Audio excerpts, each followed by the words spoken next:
কোনোবা যদি ভাবি আছে ৰয়েল এনফিল্ড এখন ল'ম বুলি মিটিঅৰ 350 এখন চাব পাৰে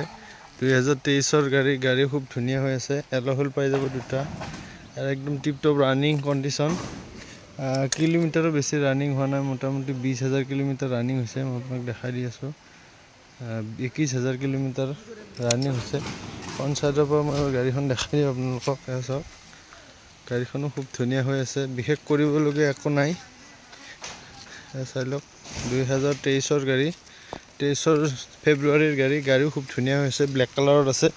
যদি কোনোবাই ল'ব বিচাৰে তেতিয়াহ'লে এখন চাব পাৰে চাওক আৰু যদি আপোনালোকে অলপ পলিচ কৰি লয় তেতিয়াহ'লে গাড়ী আৰু টিপটপ হৈ যাব ফাৰ্ষ্ট ওনাৰ হয় গাড়ী একদম এতিয়া আৰু চলাব মন নাই মানে বহুত দিন চলালে সেইকাৰণে এতিয়া বিক্ৰী কৰিব যদি আপোনালোকে এখন চাব বিচাৰে